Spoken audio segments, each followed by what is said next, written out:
there is a Chinese saying that a tiger lives so long as it has teeth. Any sort of advice that you want to give for people who aspire to become marketing leaders? The great thing about marketing is that it's also more than half of it is art. What's your take on or philosophy in terms of how you balance legacy and innovation? Brand is a collection of many memories. Brand is also a reputation of many reputations. Of all the campaigns that you've been a part of, which one stands out for you? A few members came with this insight that India had never been beaten by Pakistan in an ICC World Cup contest. A campaign got developed called Mauka Mauka, which became very viral. It is the most talked about campaign, and for Indians, especially advertisements and advertising, sort of inculcated in our culture, and we learn and believe all that.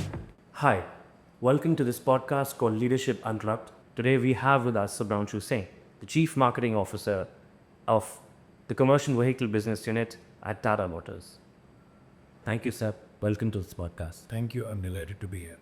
You've been on the camera for so much and so many interviews that you do. How do you manage being on camera, and how do you stay fresh with every perspective that you?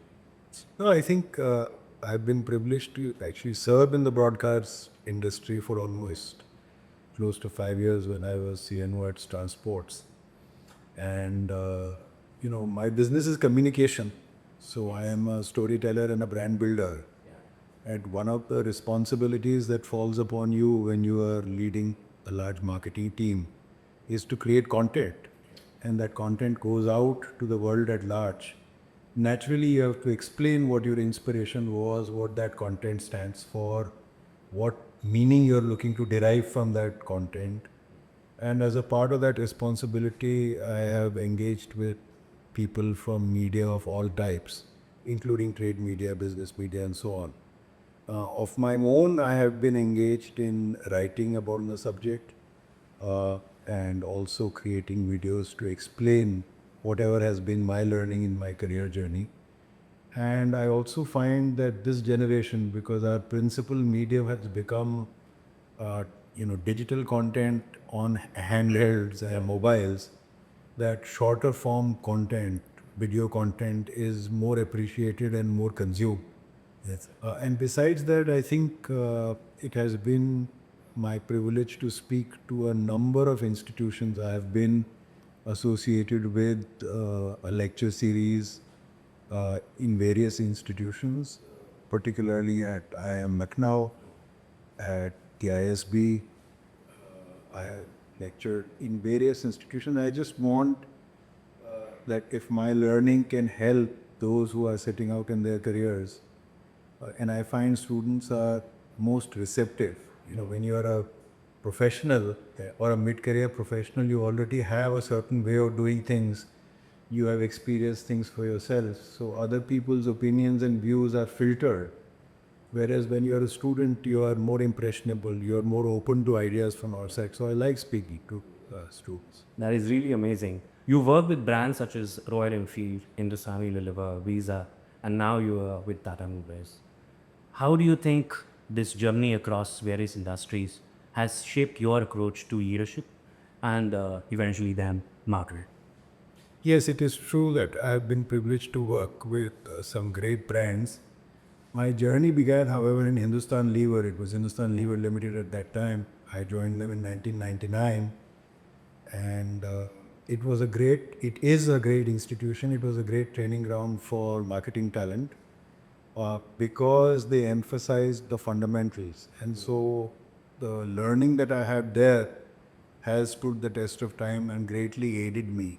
So one is the classical theory of marketing, and the other is what you learn when you're going about your business. It is a fact that what we teach as part of the curriculum and what you learn on the job can be quite different. Absolutely. But if you learned the theory well and then your experience is different, you are able to course correct. And that is why, despite the fact that I changed industries, and I held a few global responsibilities for marketing as well. Once the fundamentals are clear and well honed, then those changes are easily navigated. The bulk of my career has been in direct consumer-facing marketing and content and marketing communications. And India has always been the largest market in all the companies that I operated in.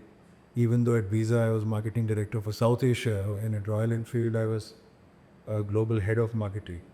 Despite that, India was the largest business, and India has some great differences from the rest of the world. One is, of course, that we are the most populous country in the world, but we are also the youngest country on the planet.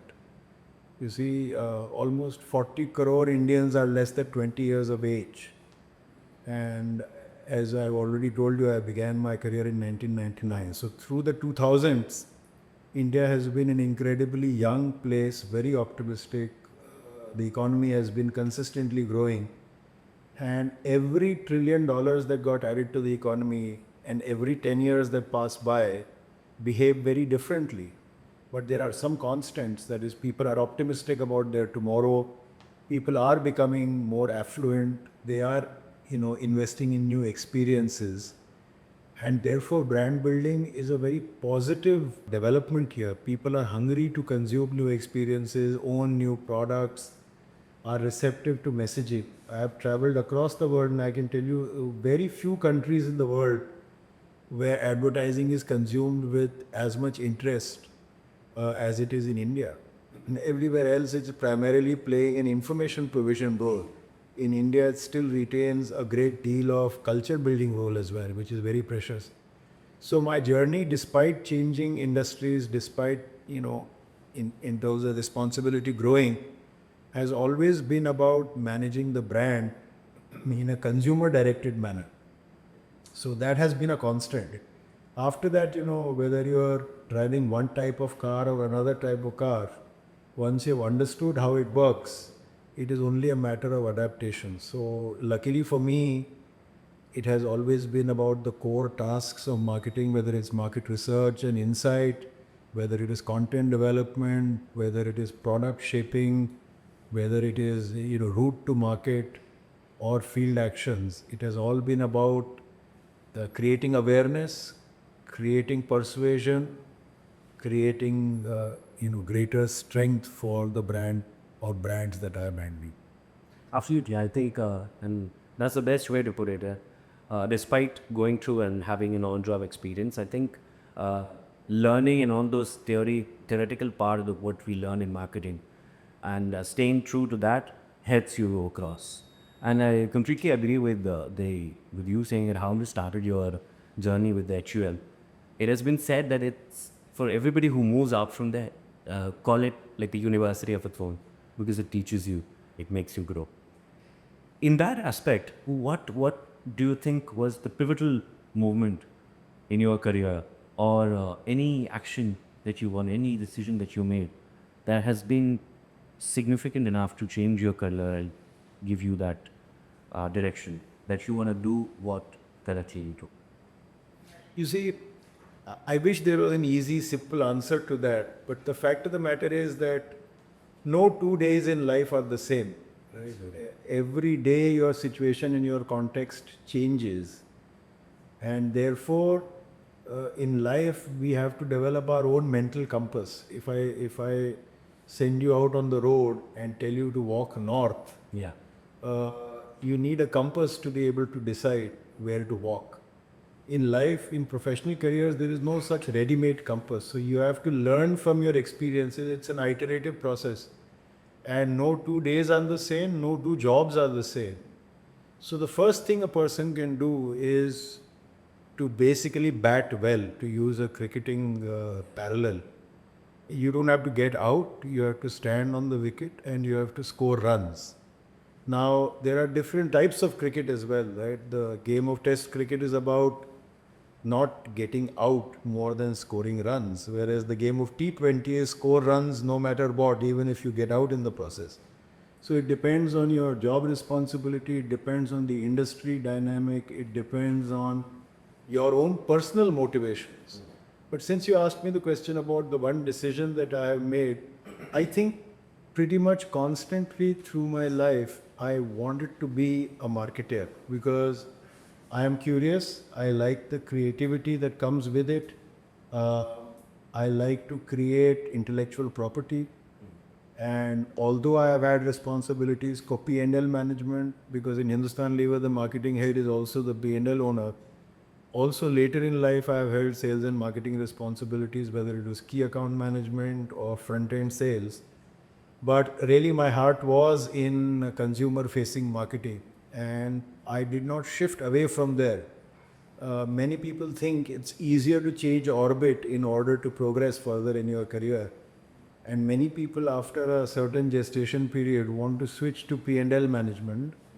I had an experience of that early in my career as well as later in my career, but at my heart, I remain a marketer. And I think that decision to be steadfast and to look for what is changing in the world around me to be able to create great marketing, that has stood the test of time in my career terms. That is amazing, and I think is it truly shows of how you've built brands and the all these brands with HUL and Royal Enfield, and all of this shows that you were always true to the fact that you want to be a marketer, and that is what you want to do. For leaders who aspire to become leaders in the field of marketing, what are those two tips or advice that you would want to give, or any sort of advice that you would want to give for people who aspire to become marketing leaders? See, let me tell you two, three things which may surprise you. One is that marketing is, of course, it's a great professional line to pursue if you are genuinely interested in being a marketer. But there is nothing called an average marketer, in my opinion. There are good and great marketers, or they are not marketers, because the arrow of progress, right? What you call, say, suppose I send you to go to a school today, as against when I was in school in the 80s and early 90s, you will find a world of difference. My son is now 16 and he is in class 10. The way in which they are learning, the kind of pedagogy that is prevalent, the use of information technology, everybody has a laptop, an iPad, and so on, is very different from book-based learning that happened when I went to school. One can say, therefore, that access to knowledge is improved, or say if you went to a hospital today, God forbid, the kind of tests that would be run, the accuracy with which your problem can be diagnosed is much better than would have happened 50 years ago. Or if you are flying in a jet aircraft, it is certainly safer and better today than it was, say, 50 years ago.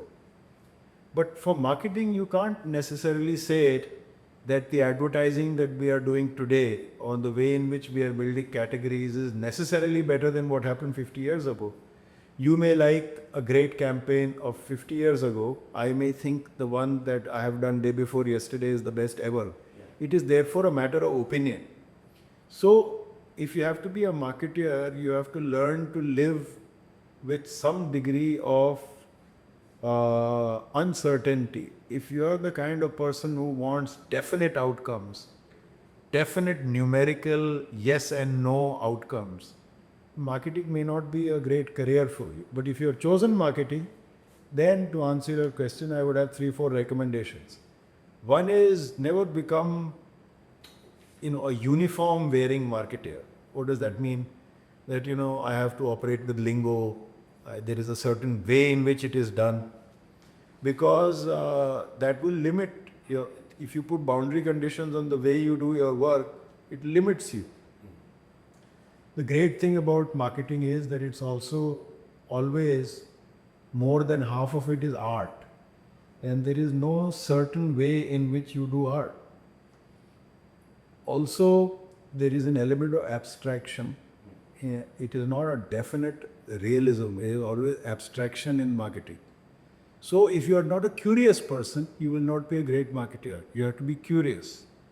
Secondly, you can't do marketing alone. You can create a great innovation alone in a lab. You can write a piece of software alone.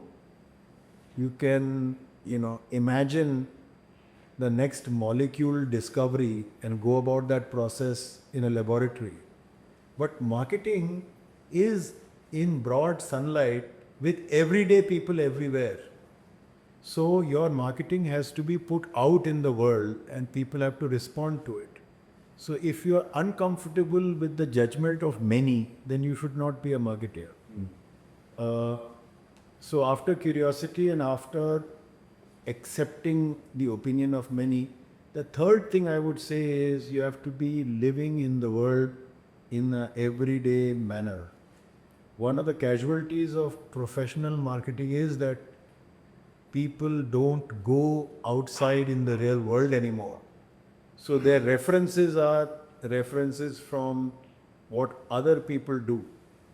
I call it karaoke style marketing. You know, somebody else has done it, then you just basically sing along and try to do similar. This is the fundamental difference. Great brands which are built by great marketeers are like a forest ecosystem. It after the initial nurturing, it starts to develop and grow on its own. Whereas process marketing in a very limited manner is like this potted plant. You know, it cannot derive sustenance on its own. You have to water it every day. Its root system is limited to the vessel in which it is grown. It will not, there will not be four more plants here on its own. So whether you are doing forest marketing or you are doing potted plant marketing, you have to decide. And lastly, you have to realize that marketing is also a commercial function. It is not only art. You can say, you know, I had made such a great advertising campaign. I don't know what's wrong with people, they didn't like it, but the judgment of it is whether commercially it is successful. Is it growing your market share? Is it aiding your pricing power? Is it increasing the number of people who adopt the brand? Is it aiding the general well-being and health of the brand? You may think you have created great poetry, but if people are not responding to it, it's not. So basically, marketing needs extroversion. Introverted people who are looking only inwards and are not taking the judgment of people outside generally cannot be great marketers. And lastly, as a marketer, you have to be interested in many things because, like I said, if you're curious and if you're interested in many things, the more dots you have in your head, the more connections you make. And the more connections you make, the more the output is. You know, in our classical music, there are hundreds of ragas, and every proficient classical singer or vocalist will sing that raga in their own unique manner, improvisation. But the swaras are only seven. Yeah. So it is only through combination and following their own improvisation that they're able to create magic. Marketing is something similar, I would say. Very lovely advice. It's art, and also at the same time, do not limit or fixate yourself to a particular thing. And I loved the analogy. I think I would keep that with me for the lifetime. That if you want to really be a marketer, you have to be organic in terms of how you want to grow a forest or a potted plant. So you have been on a journey where you have transformed category reading, Paris. What's your take on or philosophy in terms of how you balance legacy and innovation? Yeah, that's a great question. You know, again, branding is not done in isolation. There is always the reality that the context is more important than content.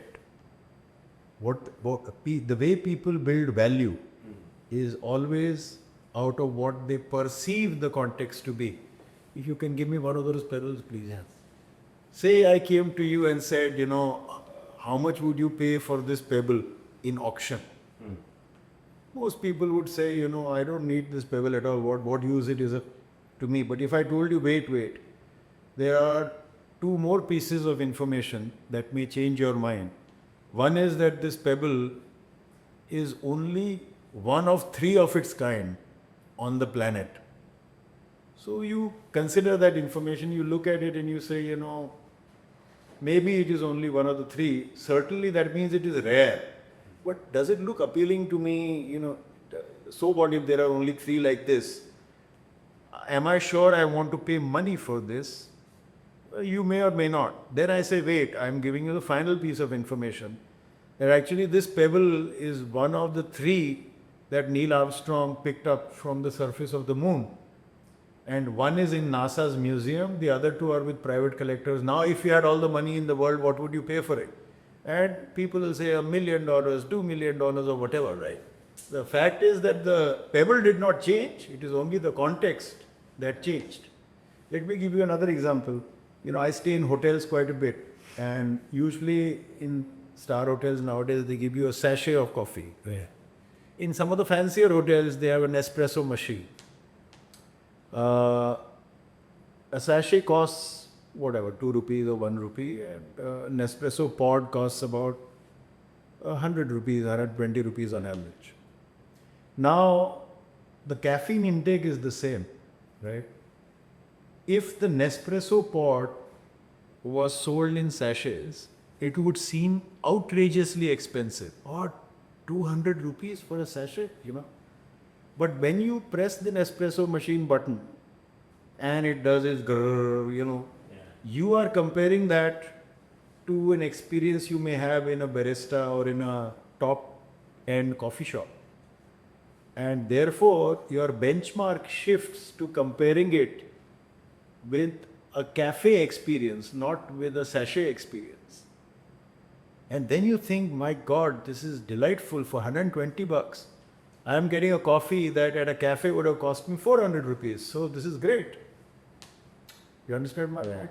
When I was in Hindustan Lever, there was a soap, which is still one of India's great brands, Lifebuoy. But back then it was a carbolic soap. It used to smell very funny. It used to, it had a reddish pink color. It would shed color off it. But it was a great brand because it was an anti-germicidal brand in the sense but the original positioning of it was for body odor. But nevertheless, the point is, people were able to associate wellness with Lifebuoy. And for years, the advertising was Tandurusti ki raksha karta hai Lifebuoy. Yes. Lifebuoy hai jahan tandurusti hai wahan. So basically, people accepted that context and they were not concerned about the soap or its smell or its lather. They were wanting to preserve their health. So it is the context that creates the magic in the brand. Brand building is not a logic-based exercise alone. It is a magic-based exercise, right? You and I are very similar. We are both, 5'8", 5'9" in height. We both have black hair, and you have more hair than I do. But if we took an X-ray of our bodies, you and I would seem similar. Our skeletons will be more or less similar. But you are not the same person as I am, and I am not the same person that you are because of everything else that has appeared. So, I am able to recognize that you are Ashar and I am Shubhranshu and so on and so forth. So, this is all a function of memory. Brand is also about memory. If a person loses his memory, there is no brand. So, it is an association of memories, it is an association of networks, it is an association. I don't know where you grew up, but there will be smells or sounds or songs which will remind you of when you were in college or when you were a little kid or how your grandmother used to make a particular thing. Just the smell of something will bring back that memory to you.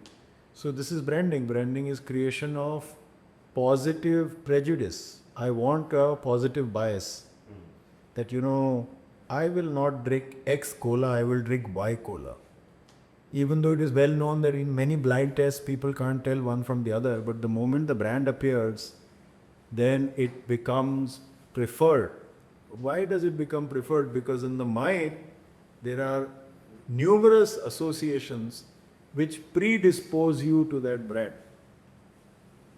So brand is a memory. Brand is a collection of many memories. Brand is also a reputation of many reputations. A brand is also a positive bias. And a brand has to be delivering what it's promising to deliver. There is a Chinese saying that a tiger lives so long as it has teeth. Once the teeth fall off, it is no longer a tiger. It's still scary, it's big, and but It cannot do what it's What it is in the story. Absolutely. And we spoke about context and experience of having a product and remembering an association with these. Do you think experiential marketing is something that is very relevant or will be relevant in the type of industry that you're currently in? I have never cultivated this mindset that, you should not swing like a pendulum. Say, oh, everything is AI. Oh, everything is on ground. There is an occasion and a reason for various types of inputs to marketing. If I keep telling you I am a funny man, I am a funny man, I am a funny man, but if I don't tell you a joke and make you laugh, just by claiming that I am a funny person, you will not believe it. You may give that thought some importance if I tell you I'm funny, but if in the rest of the interview I don't make you laugh, you will say his claim was invalid. If I tell you this restaurant has great food, Michelin star restaurant, you have to try it out, and your food arrives cold and does not taste good, the advertising has not lived up to the delivery. So, in experiential marketing, experience is through all senses. Even when I see an ad or a product influencer review on my cell phone, that is also experience. So is a test trial. So is a loaded test trial in the case of trucks. So is just with the eyes seeing two vehicles parked next to each other. Experience is whatever satisfies you. Experience is not only in the physical domain, but I think your question was whether experience in the physical domain remains important. Yeah. Of course, it remains important. Does, and without a doubt, you are a funny man because this interview doesn't seem like as if it's going where you just talk and the just listening, because it seemed then great analogies that are throughout. You spoke about AI and how there's been a buzz around that word and everybody wants to get on that train and travel. Do you think that this industry and with Tata Motors, how important is AI and at the same time data and analytics come to the picture and play the role that it's supposed to be playing? So, firstly, artificial intelligence, and I have spoken about this at numerous places, not only as lectures but also written across it in national media. This is a fallacy that artificial intelligence is something new. Narrow sense artificial intelligence has been around for almost 50 years. The benchmark earlier used to be the Turing test, which is named after Alan Matheson Turing, that if you can speak to a machine and are unable to say that it is a machine that is talking back to you, then it has passed the level of artificial intelligence. That test we passed a long time back. But let me come back to narrow sense artificial intelligence. You leave your fridge door open and it beeps. That is artificial intelligence. You are typing something in MS Word and it prompts the next word. That is artificial intelligence. Your Spotify list comes pre-sorted for you. That is artificial intelligence. Netflix recommends that people like you saw this, so hence that is artificial intelligence. What is new is artificial general intelligence in large language models. The fact that a system is able to have a conversation with you or generate like this a lot of prose or text or answer your queries. This is indeed very new. And what is the consequence of that? Firstly, human beings are fascinated about conversation. They like fluency. Hopefully, I am speaking to you fluently, so therefore you have a better opinion of me. If I gave you the same information but was frequently stuttering, or if I was not able to communicate properly, you would think I was less intelligent than I was. So, this is a mistake that human beings make. We tend to think being glib or being very articulate is about being intelligent. This is because we are the only species that makes conversation. Yeah. Of course, other species communicate, but they don't make extempore conversation, right? Now, mankind has been around for 500,000 years. Language has been around for about 10 to 15,000 years, depending on whose expertise you take that world for. We think better of people who can speak 4 languages than somebody who can speak only one language. In India, unfortunately, we place great importance on somebody's ability to speak English as against their own native language. So, language has a fascination for people as such. And when a machine can absorb all the data in the world, the test data, and then give you ready-made answers, we are fascinated with that. Now the question is, from a marketing standpoint, how is that going to make the world better? One is that it will be able to give you quicker output. Today, as a marketing client, I go to an agency. I am paying that agency essentially for their time. And the process is iterative process. First we think of an idea, then they come with a script, then they come with a storyboard, a key visual, then we don't like it, they go back to the script, they go. So it is an iterative process. And they have to spend time on it. For that time, we pay, let's say, a retainer, or we pay for campaign development. Now, it will get accelerated with the aid of AI tools. So very often we will end up paying only for end output, not for the iteration if that happens. Secondly, search and find. When I was a child, my maternal grandfather bought me Encyclopedia Britannica. It was a great reward for doing well in my class 7 or 8 exam. I don't remember exactly. But today, my son doesn't read an encyclopedia to gain information because he has many go-to models like Google, for example. But now even search is getting transformed because instead of search engine, people are gravitating to answer engines. I don't even want to go and search, give me a ready-made answer.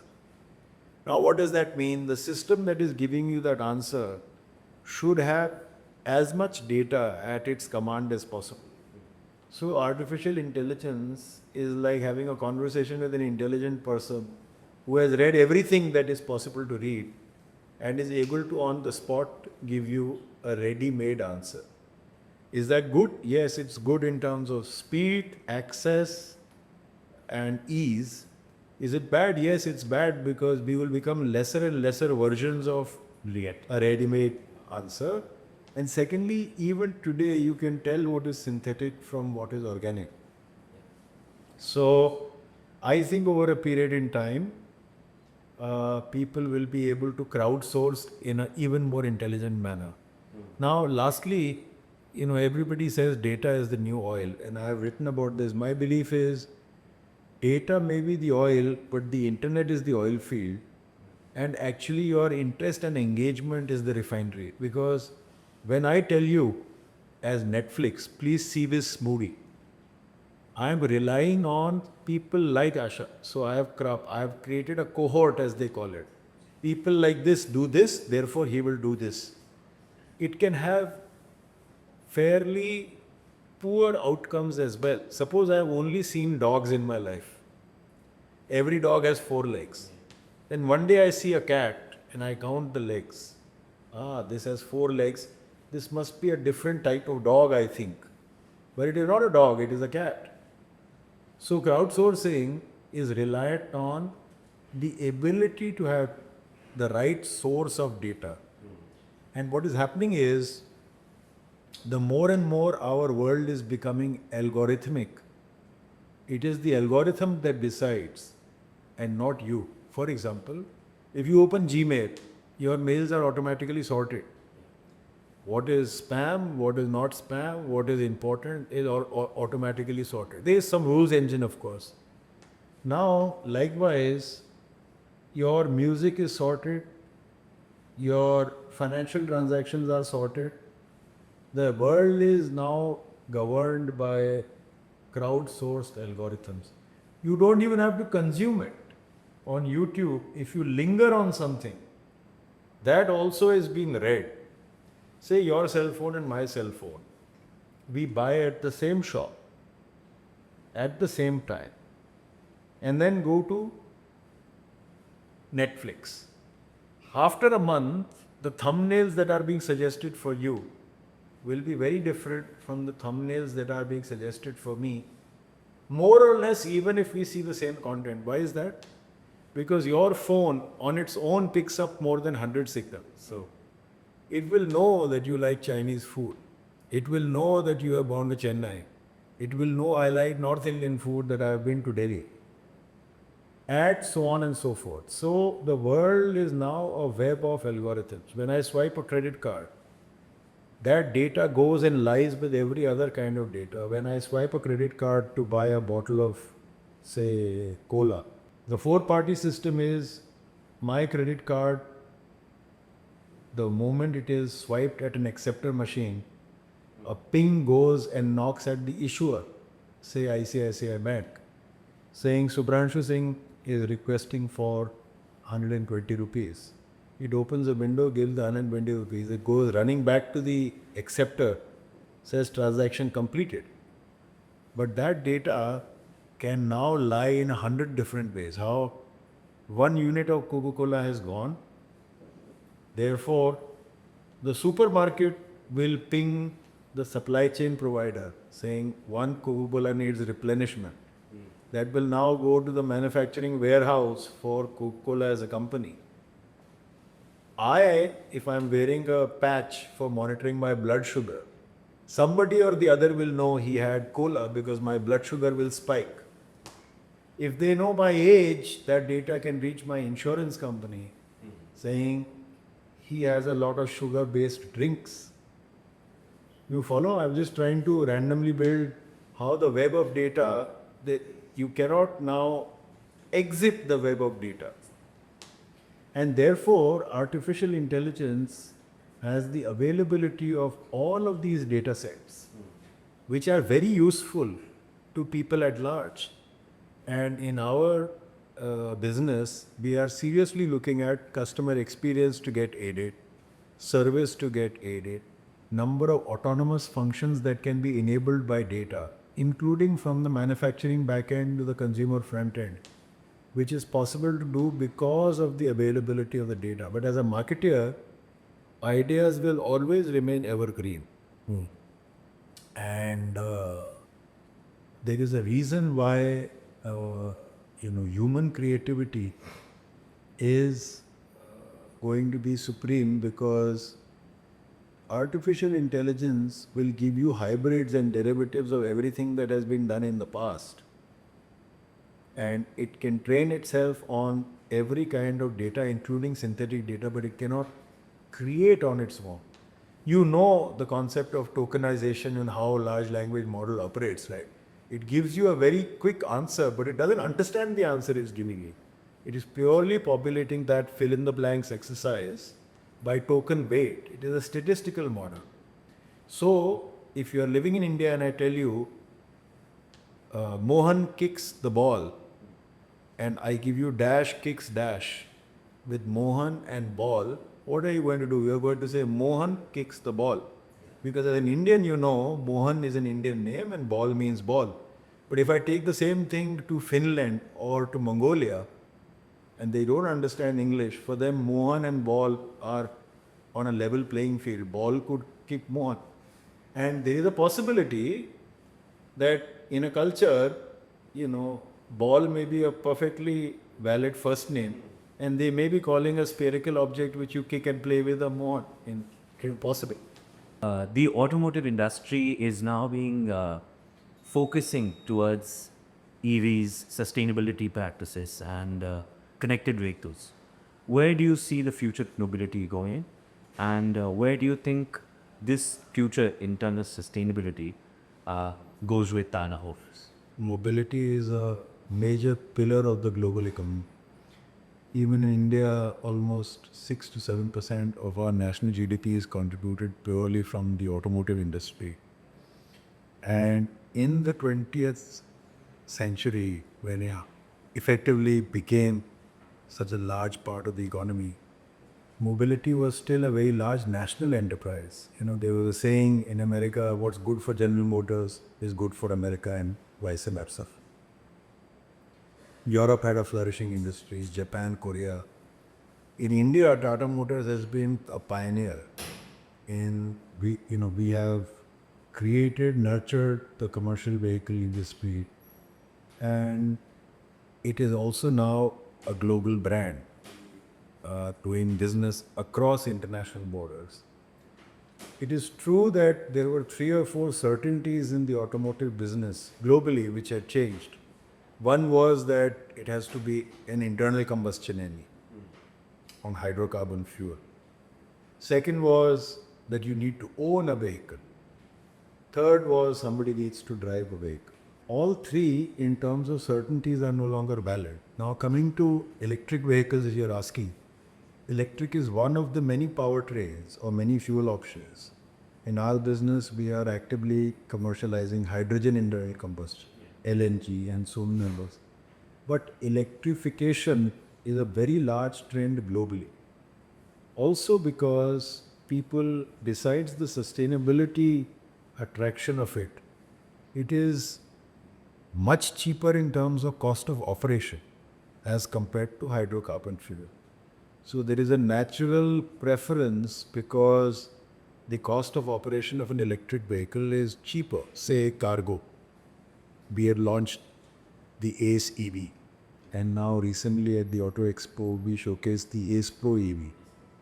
Also our Intra, which is a small pickup, has gone EV with the Intra EV which we unveiled at the Auto Expo. Why do people prefer that? A, of course, because they do want a greening of the last mile distribution, and even in larger cargo carriages, but also because it is a much cheaper option. Plus, it is now possible to have charging at home. Charging infrastructure has grown. People are clear what electric vehicles are all about. Sensorily also they are delightful. So basically people are gravitating to electric vehicles. But automotive industry is at the forefront of digitalization. Most people don't realize across the world, across industries, I think, in my opinion, because I've worked in financial services as well, after financial services, I think the largest across the board digitalization has happened in automotive. You know, the world has dramatically transformed. When man went to the moon in July 1969, the amount of computing power that NASA had, an ordinary washing machine has way more computing power than NASA had at that time. Your smartphone has more computing power than the entire planet had at that time. Today, every iteration in technology is fully absorbed into automobiles. You know, BS6 phase 2 has made very sophisticated leaps forward in how vehicles are essentially as much electronic as they are mechanical. So we have to create a ecosystem. We have to train our service sectors. We have to have guru mechanics. We have to make sure the mechanics who are independent are also capable of both diagnosing as well as correcting whatever issues may emerge in any vehicle. So the transformation towards digitalization is huge. In our case, we also have a telematics platform called Fleet Edge, which has almost 8 lakh active users across the country. And it picks up data more than 50 places, driving behavior, acceleration, fuel, track and trace. There is a web of information about the vehicle which is very, very meaningful to drivers and to fleet owners because it gives them safer running, more economical running, gives them at a snapshot a view of their operations. Correct. So telematics is, and that, on the air upgrades are now a fact of life. So basically, an automobile today is as much an electronic and a computing platform as it is a mechanical object or a machine. This absolutely makes sense. At this point, I want to go and talk about a little different tangent. Since you spoke about brand building and you are an absolutely famous storyteller in terms of how you build brands. Of all the campaigns that you've been a part of, which one stands out for you and why so? Look, every campaign that I do has as much investment of time, effort, and heart because there's no point doing a campaign which is just to be done. Yeah. So it's like asking which one of your children do you like better. But I can only go by what has been acknowledged outside. And sometimes when you do things for the first time, they have special meaning for you. When I was marketing director at Visa, Visa wanted to popularize the use of debit cards online. Back then, I'm talking about 2011, 12, 13. There was no digital wallet. There was nothing of the kind of UPI magic that you see today. And about that also, I've written extensively. This is a very transformative revolution that has happened in India, even ahead of many other developed countries of the world, that we have such a robust financial network now for processing of payments. And financial inclusion has grown many-fold on top of that. But back then, we were competing only with net banking. And the government had already made decision that every account has to mandatorily come with an ATM card. We used to call it ATM card, not debit card. Yeah. And therefore, people used to use that only to withdraw cash from the ATM machine and then spend in cash. So we wanted to publicize the fact that you can actually use your debit card to do transactions online. And to take up that challenge, we created a platform, a venture platform called Dream to Advance. I worked with BBDO, who was the agency at that time. I chose, even though globally TBWA was the agency, but both Antonio Lucio and Kevin Burke, who were the CMOs at Visa, gave me that liberty to choose. And we did a very famous campaign called Dream to Advance. Gulzar Saab had written the script for that first film. Okay. Amit Sharma had shot it in Gurez in Kashmir. And it became a very special piece of communication where I am concerned. Later, when I was head of marketing at Star Sports, for the 2015 World Cup, we were struggling to come up with a creative line. And then from within the team, a few members came with this insight that India had never been beaten by Pakistan in an ICC World Cup contest or any ICC contest. And so a campaign got developed called Mauka Mauka, which became very viral, and people continue to remember and spoof it every time that there is a India-Pakistan match. So these two are ready on the top of my mind. At Tata Motors, we have created an iconic campaign called Desh Ke Trucks, where we're trying to, claim rightfully that only Tata Motors has the stature to be the trucks of our nation. And several other pieces of communication that I have created more recently in the commercial vehicle space are also very dear to my heart, but these stand out in my memory. And surely so, because I remember Mauka Mauka when I was watching that, and it still stands out. It will stand out always because there's a match going on, whether it's an ICC event or anywhere that Pakistan is playing with India. I think it is the most talked about the campaign. And you also spoke about this, that how India, for Indians, especially advertisements and advertising, is sort of inculcated in our culture, and we learn and believe all that. This has happened when a lot of brands have done that. Fevicol has done that. Even Tata India. Fevicol is a absolutely brilliant example. Yeah. Delight is if there is a world without brands, everything becomes a commodity. Correct. When you lift a commodity to become a brand, it is testimony to the fabulous work that, Pidilite has done under the leadership of their chairman, Mr. Madhukar, Mr. Bharat Puri, Yeah. and the genius of Piyush Pandey from Gilead, at Prasoon, who have created a fabulous brand ecosystem in Fevicol and Feviquick and so many other creatives where they've used humor Yeah. to essentially sell glue. It's so fabulous. Yeah, now that you've mentioned Piyush Pandey, who now it's Obliv India, has been known as the person who revolutionized advertising and made humor a great part. Which one of his campaigns do you think stand out for you? I've had the privilege of knowing Piyush for very long. Uh, in fact, I was speaking to him on the way here to USA. He is very kind to me. I also share some background with him because we are both from Jaipur. We both went to the same schools in college and so on.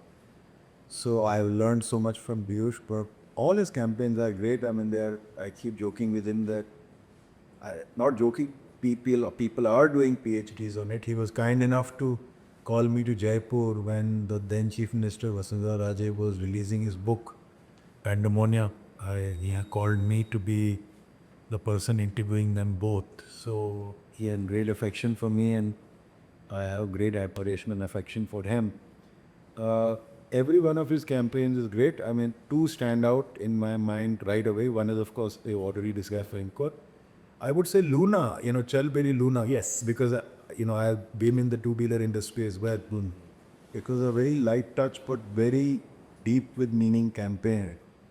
Uh, all the work in Cadbury is absolutely fantastic. How chocolates became more mainstream as a consequence of all of that work.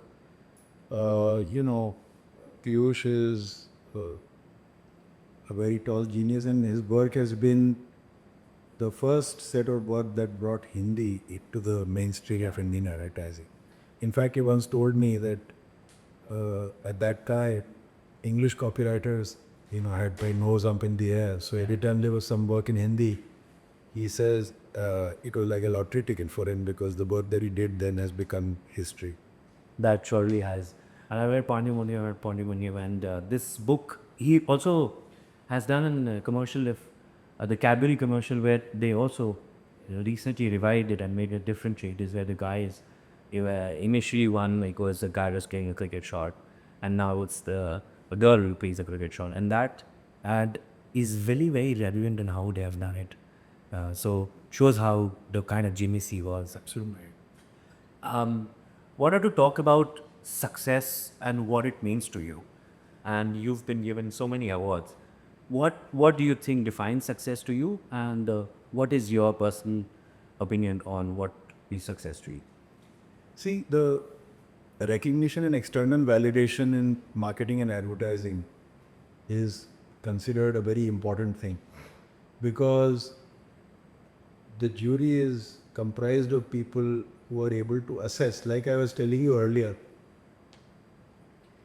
Say, if I want to decide who's the fastest person on the planet, then the Olympics 100-meter race is considered to be the benchmark for that, right? Somebody runs the fastest, wins the gold medal, usually is the fastest person on the planet.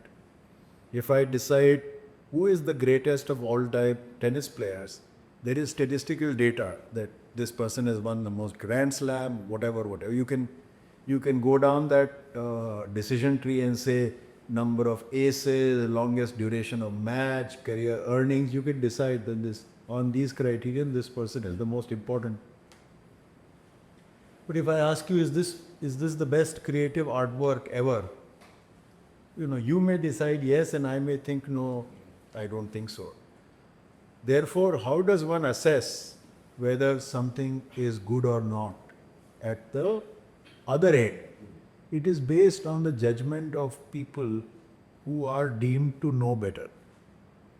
If you think that I know Indian cuisine well, and I have three friends who are equally good at their appreciation of food, four people tell you that restaurant serves great biryani, you take our word for it. Fair. Then basically it becomes slowly over a period in time a benchmark. Therefore, there are times when people say, oh, that film didn't deserve an Oscar, or, oh, this one deserved an Oscar but never got one. But generally, acknowledgement from the outside is validation that your work is recognized. And this is how I've also been privileged to be on the global jury of the Iridium, which is the global best of best for the Effies. I have served as head of jury for Asia Pac Effies on 3 occasions. We judge work from everywhere. It is difficult to compare the context for a case study from Vietnam with one from Bangladesh with one from India. That is why the jury is comprised of people from across the world. So they are able to amplify or attenuate depending on the cultural context and the circumstances. But usually, directionally, we are always right. So the output is important. Uh, and if you are not happy with it, but it won all the awards in the world, it will not satisfy you in your heart. But if you are happy with it in your heart and it doesn't win enough, then tough luck, but you are still happy. So for me, the most important thing is whether my work satisfies me and whether I get a good night's sleep saying I did the best I could. But on top of that, if it is recognized widely, then you feel happy about it, absolutely. So personal satisfaction, and that is the measure of how you do, and then obviously how it is perceived. Because I think truly said that how marketing and advertising is something which is always going to be tested by a public, and that's your real test. Uh, Beyond your professional life, you have a great interest in art, architecture, history, and you read a lot of books. How do you think these interests helped you in terms of your creative and strategic thinking? And how are you able to take your time and manage your space? But time management is not easy. If you ask my wife, she will say I'm good for nothing because I do nothing at home and I only read and write. So time management is a struggle. But on the diversity of interests, first of all,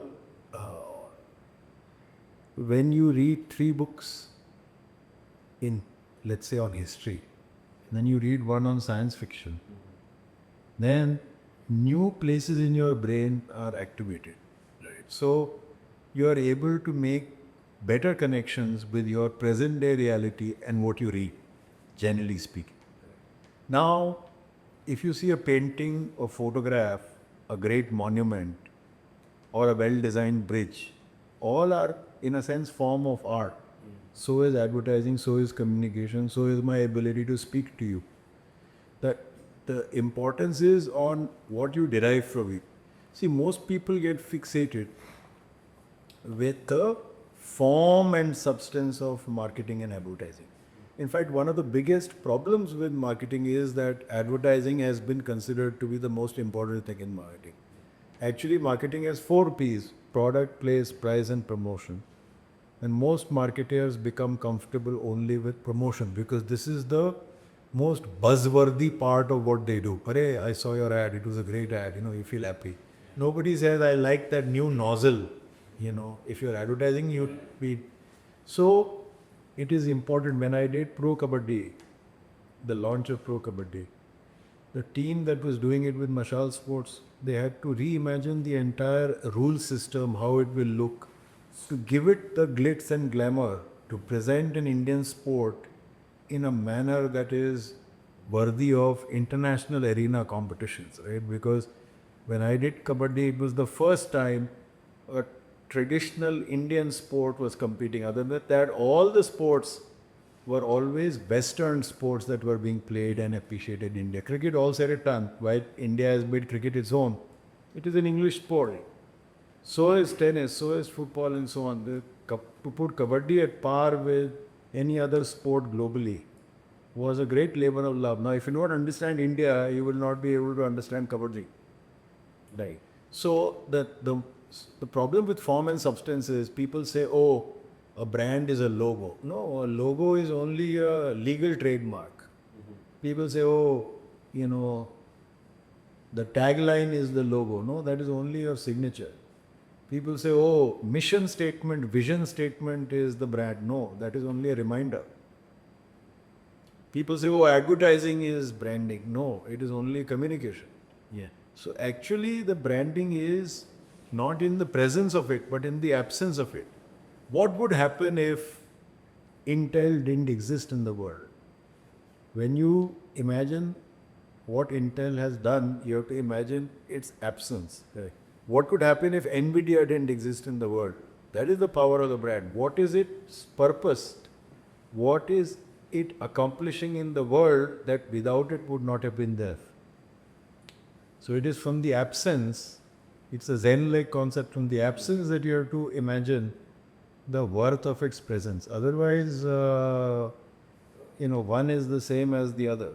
Yeah. So the way in which to create great brand is to basically color it with all your experience. When, say, I speak to my son and I love him, I will want to give him the output of all my experiences, not selective. Right. So if you love your brand and if you love your work, you will squeeze everything that you have into your work, not selective. Right. You follow what I'm saying? Yeah. So therefore, the more you have understood, it's an output. It's like a juicer. You put 4 oranges, you will get more juice. You put 1 orange, you will get more juice. You put 1 small slice of orange, you will get juice. The juice is exactly the same, but the volume is different.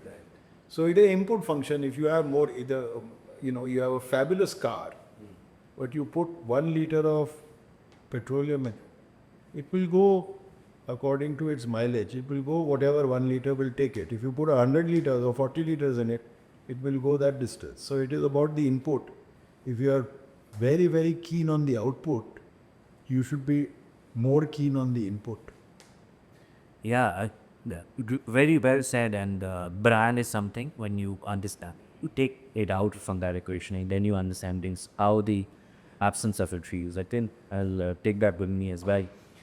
With this, let's move on to a different segment where we talk about the future of mobility, in a sense that you see that India is a young nation, but at the same time we have been growing, and with disposable income and purchasing power, parity, and everything on that sort is taking us to a level where we try to compete amongst the best nations, and we are growing in that sense. So, what's the most critical thing for brands today?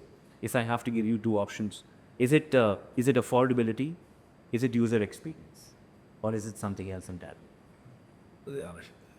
You put a difficult question to me. It is both, but in my worldview, experience is more important than affordability. India is changing in magnificent ways. Beautiful changes are happening across India. The youngest members in my team, at parity levels, I was running as much, but they go for holidays to Baku, to Greece. They don't have much money in the bank, but they're going there because now the Indian worldview is we don't need to only go to Mahabaleshwar, we can go to Baku as well. So the mind is opened up and people are seeking experiences. So often I get onto a flight and for me it is just another flight, but there are so many people who are taking selfies. It is quite obvious they are getting onto the plane for the first time, and I feel very happy and very proud seeing that because billions of Indians are getting experiences for the first time. And because it's a young country, as I said, what will happen in the future will be very different from what has happened in the past. Because things like buying an automobile were trickled down. Affluence grew like a pyramid at the top. Then what people are doing at the top end slowly started coming down. The people started looking one level up. Oh, he does this, I should do similarly. That is why if you see people who become rich suddenly, my experience is you go to their house looks like a 5-star hotel. Because that is their concept of luxurious living. So they want to have a similar look and feel. But if you go to people who have had money for several generations, their house looks quite different at times. So there's no good or bad. I'm just saying experiences shape the person you are, right? And therefore, people should actively seek experiences more than assets in my view of the world. Because assets are not going to grow you as a person. Say you have 1,00,000 rupees and you can buy gold. What is it, 70, 80,000 rupees? So you could buy roughly 10 grams of gold. Or you could use that 1,00,000 rupees to go on a tour of South India. Yeah. The tour of South India will grow you in enormous ways because you will encounter new cultures, you will encounter new languages, or whatever, whichever way you travel. You will shape yourself, you will become a richer person. You will earn 2 lakhs, you can then buy 20 grams of gold. But if you buy 10 grams of gold and keep it in a locker, it's not going to grow you as a person. Experience. So, therefore, experiential learning and exposure is vastly more important. Secondly, the thing that is happening in India, traditionally, the Western model of marketing is about a market construct of very few people, numerically small number of people, each having a lot. Yeah. Now the world is in India about numerically vast numbers of people each having a little. So the dynamic is completely different than what marketing used to do in a Western model. This is one fundamental shift when you deal with the developing world and when you deal with the Western model or the developed world. The other way is nationalism and pride. Earlier, when you used to buy mangoes in Bombay, even though they were selling in Bombay, they would say export quality. Yeah. What does that mean? That means as an Indian, you don't deserve the best. The best go abroad. Second best is here. But today, people are very proud of Indian brands. The youngsters who have grown up in a post-liberalization world, they don't think India is less than anybody. Right. And so therefore there is a great scope for not only Indian but regional and global brands to emerge out of India. Okay. So this is the change that has happened, which is here to stay in my opinion. Yeah, I think the mindset that has changed, and the entire population is sort of moving towards an experiential way of viewing in all of its entirety. Also, earlier when we used to advertise, Yeah, it was outdoor holding, print ad, cinema, television tag. So you were looking at something like this. It was projected on a larger than life screen. Today, you look at it like this. So that relationship has changed in dimension, in size, in how you perceive that. Right. Earlier, brand campaigns or cinema, it was big, infrequent, and one to many. right. Television ad, you were passively consuming it. There is nothing for you to do. Okay. Today, with the algorithmic world, Actually, you, the big has become small. right. The infrequent has become always on or frequent. And the one to many has become social. So it's many to many. You will immediately, if you like it, push it to 5 or 6 people. Now, depending on what it is, it could be your family group, it could be your college group, it could be your professional group, and so on. But the content itself goes to different modalities or directions depending on how you interpret it. Earlier, there was no such option. So the world is becoming faster, more, fluid, and sharing is the new caring. The people have, why are people so keen on Instagram and Facebook and so on and so forth? It's because you have to be out there and available. Otherwise, you are not known. So your social reality. So in many ways, the brand is now a media concept rather than the old tangible concept. You can create a brand purely by being high on exposure. Right. Well, this brings something to my mind that I think Yuval Noah Harari writes very beautifully in his book *Sapiens*, where he says that humans are social, and stories are the one that has actually been the most important point in our evolution, where man started telling stories. And that brings me to the last question that I have for you: is at Tata Motors, since you lead the marketing efforts, what is something that is most exciting for you in the current tone that you possess, and something that you would really look forward to? See, there are several ways in which brands appear. Brand is an economic force because It is allowing you to have greater pricing power, availability, etc.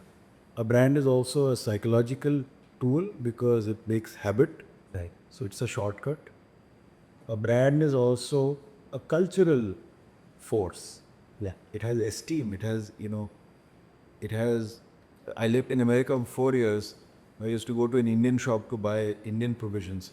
People would get very excited to see Parle G, even though they had the best of biscuits available, because that is India for them. It was a part of home.